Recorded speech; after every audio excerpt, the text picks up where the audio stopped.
নমস্কার বন্ধুরা, আপনারা দেখছেন ডিজিটাল বাংলা অনলাইন চ্যানেল। এই মুহূর্তে গুরুত্বপূর্ণ আপডেট রয়েছে। চ্যানেলে নতুন দর্শক হলে অবশ্যই চ্যানেলটিকে সাবস্ক্রাইব করে পাশে থাকা বেল আইকনটি অন করে রাখবেন।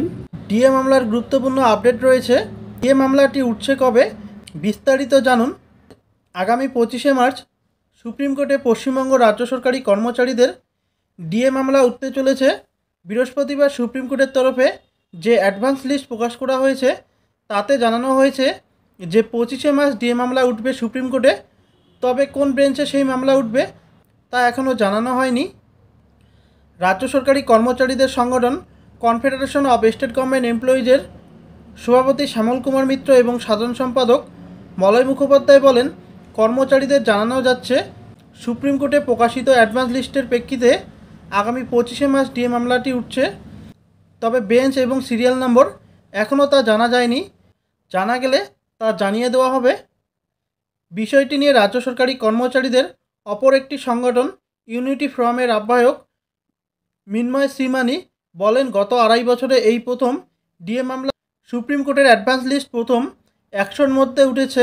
অ্যাডভান্স লিস্টে 95 নম্বরে আছে রাজ্য সরকারি কর্মচারীদের ডিএ মামলা। আর যে অ্যাডভান্স লিস্ট প্রকাশিত হয়েছে সেটাকে বিজয়ের পাক মুহূর্ত বলে দাবি করছেন। যেদিন সুপ্রিম কোর্ট ডিএ মামলা উঠবে তার এক সপ্তাহ কাটতে না কাটতেই পশ্চিমবঙ্গের রাজ্য সরকারি কর্মচারীদের 4% মর্গ ভাতা বৃদ্ধি পাবে। বাজেটেই ঘোষণা করে দেওয়া হয়েছে যে 2025 সালের 1 এপ্রিল থেকে বর্ধিত দিয়ে কার্যকর হবে। সেদিন তারা ষষ্ঠ বেতন কমিশনের আওতায় 18% হারে মর্গ ভাতা পাবেন। আর সেই বর্ধিত ডিএ কার্যকর হওয়ার আগেই সুপ্রিম কোর্ট থেকে কোনো সুখবর পাওয়া যাবে বলে আশা করছেন রাজ্য সরকারি কর্মচারীরা।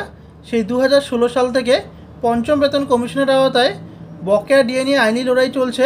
এখন সুপ্রিম কোর্টে যে মামলা চলছে সেটা 2022 সালের নভেম্বর দায়ের হয় স্পেশাল লিভ পিটিশনের এসএলপির পরিপ্রেক্ষিতে। তো আপনারা বুঝতেই পারছেন, আগামী 25শে মার্চ মঙ্গলবার সুপ্রিম কোর্টে পশ্চিমবঙ্গ রাজ্য সরকারি কর্মচারীদের ডিএ মামলা উঠতে চলেছে। তবে কোন বেঞ্চে সেই মামলা উঠবে তবে তা এখনও জানানো হয়নি।